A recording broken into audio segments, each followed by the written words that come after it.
Immortal Sky Studios presents Soulbound.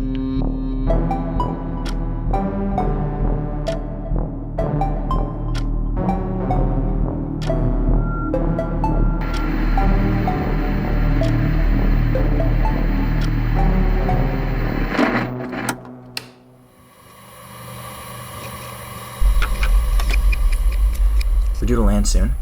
I'm going to try and see if this thing will record the fanfare.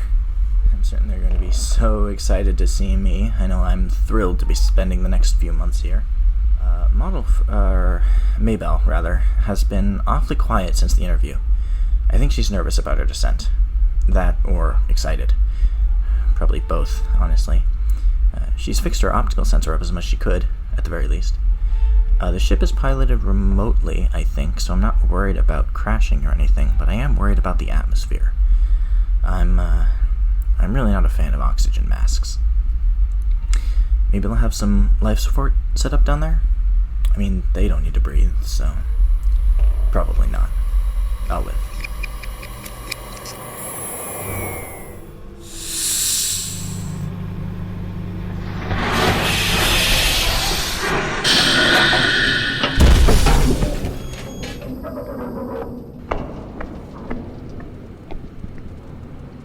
Vessel 101311, who authorized your vehicle to approach?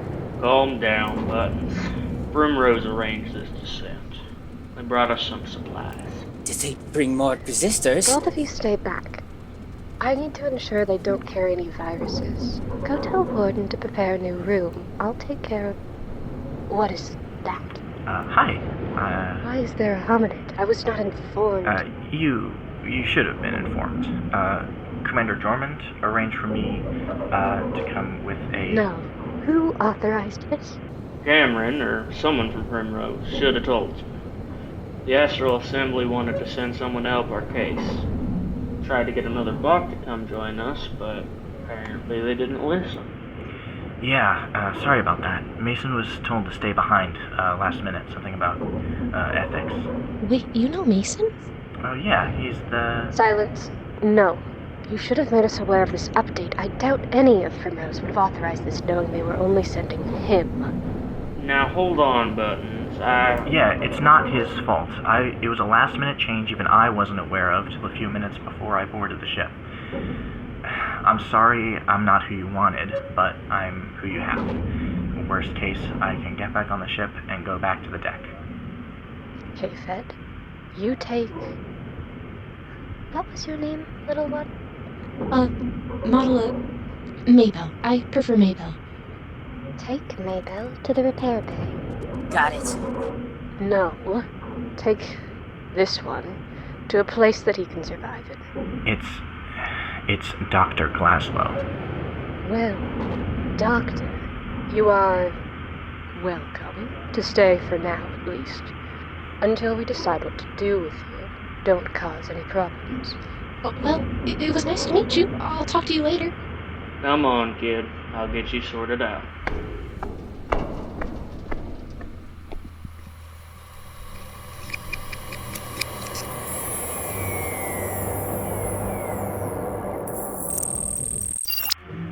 So, Null is a fun name. How'd you get it?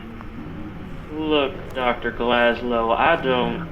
It's Jaylin, if you prefer Jaylin Glaslow. Then look, Jaylin. Until Buttons sorts everything out, I'm just supposed to keep an eye on you. I'm not supposed to talk to you. I see. That said, thank you. For what?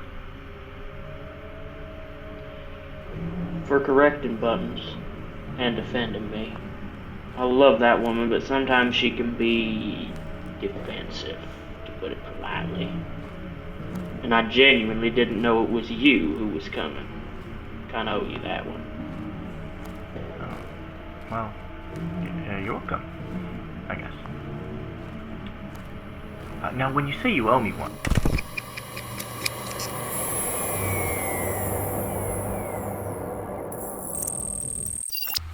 Alright. State your name, occupation, whatever you'd like. Or whatever you feel comfortable talking about. This was not what I was expecting when I said I owed you. You just want an interview? Yep. I mean, it's what I was sent here to do. Alright, just don't tell Buttons.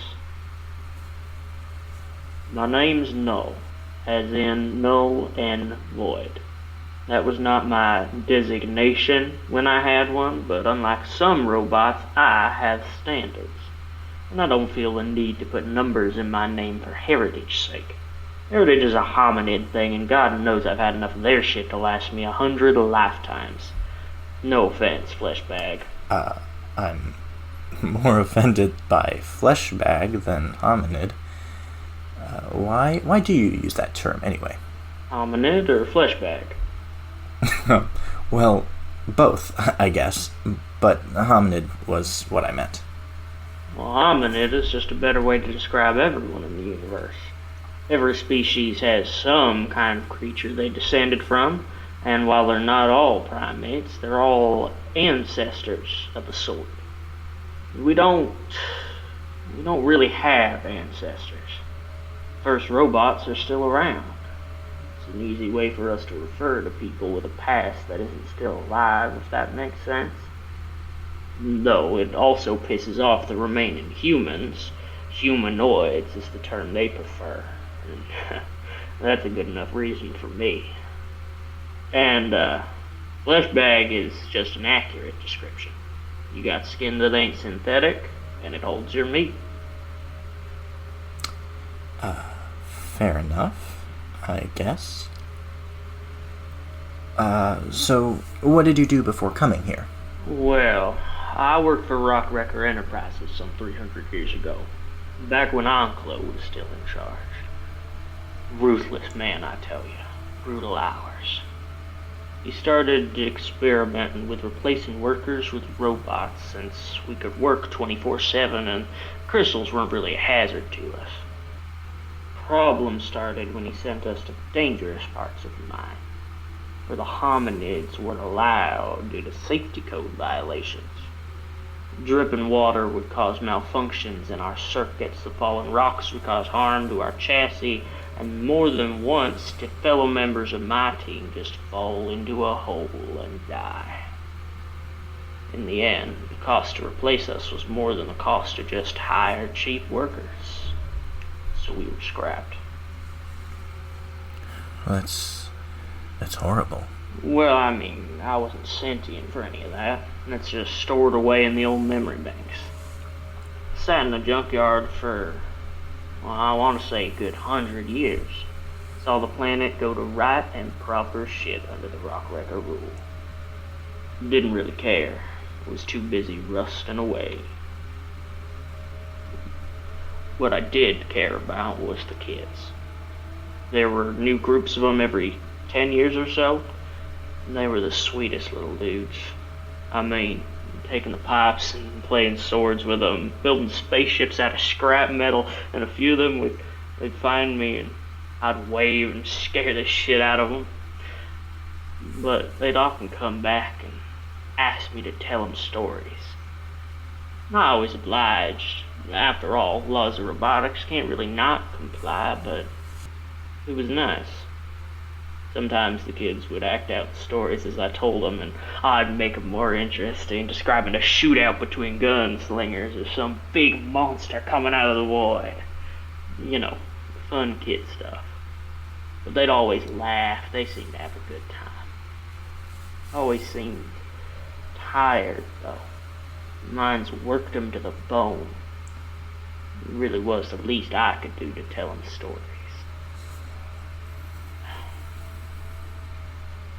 But they always grew up and left me behind. Not even one of them thought to drag me out of the landfill and take me somewhere nice, somewhere safe. So I just kept rusting away, telling stories to kids I knew would leave me. Till one day, finally, my voice box gave out. Since my services were no longer useful to the kids, I was left alone. Again. How did you end up here then? Took me another 20 years of rusting away, falling into and out of states of activity due to a faulty battery and subpar solar charge and actually, feel anything. Well, that's how everyone winds up here. It was June, a nice, sunny day. Finally enough sun to get my batteries up and running when I powered on and I felt different. I could feel the sun on my exoskeleton. Feel the mud beneath me from a storm that had seemingly passed through a couple of days ago, and I don't have those sensors. I'm not built to feel for earthquakes or anything that needs that kind of tech for delicate scientific measurements. I was a miner. But it felt nice. It felt good to be alive. I mean, it didn't feel great to live in a junkyard, but it was a beautiful day. I managed to get up to my feet using an old beat-up umbrella for support and got to walking around. Walked straight out the junkyard looking for things to do and places to see. Cauldron ain't exactly the pinnacle of beauty. Not many national parks left if you catch my drift, but I found houses. Found a neighborhood of suburbia. Took a walk through it. The people did not like that. I was a pretty sore sight from those dirtying up the streets, but finally saw some of the kids who'd grown up. Finally saw people caring for others. People telling stories and having fun and, running from me as a robot, but it was nice. Don't go telling people I've gone soft, though. Tell them I kicked puppies or ate children or something. I don't know. My past ain't as violent as the rest. I got shipped off to Pergamentum and found myself a new voice box, and, well, with the help of some of the people here, I got to last stand. I learned that not everyone had as soft of a start as I did. I mean, sure, I felt upset about being left in the dump for 200 years, but that's nothing compared to what poor folks like Buttons and K-Fed had to go through. I got lucky. My first emotions were wonder and joy. And that's more than most of us can say.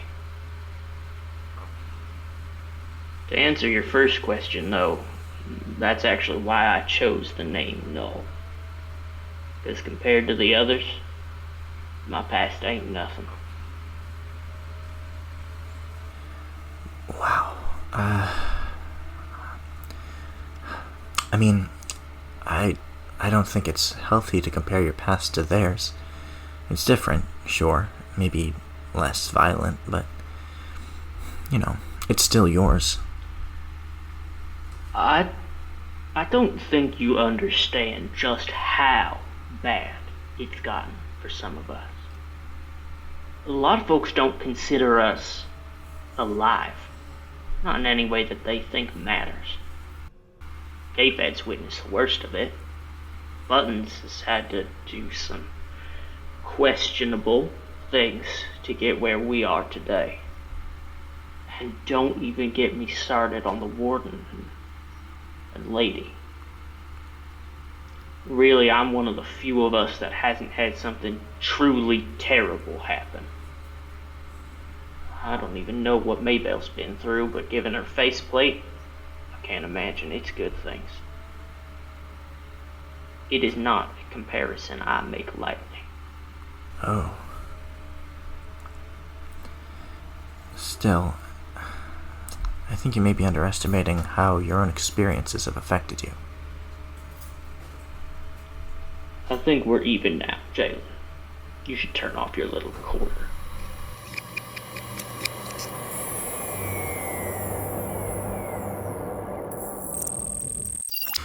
I'm in a holding room, and probably will be till they figure out what to do with me. Luckily, there is a bit of atmosphere in this room at the very least, so I don't have to wear an oxygen mask. Plus, unlike the transport vessel, this place has consistent gravity, so I don't have to worry about that anymore. Noel seems like a nice enough guy, but I don't know what to make of the rest of the new robots. I'm certain there's even more I haven't heard about, but Buttons concerns me. I have an appointment tomorrow with her to do a checkup. Apparently she's a doctor too, just in medicine. Until then, I guess I have to try to make myself at home here, as difficult as that seems. I'm going to save this to a drive and start recording my findings of the base here tomorrow. I'm on edge. I don't think they're going to hurt me, but I also don't think they know what to do with me either. I guess I should sleep on it. Good luck out there, everyone. Until next time, this is Dr. Jaylin Glaslow, signing off.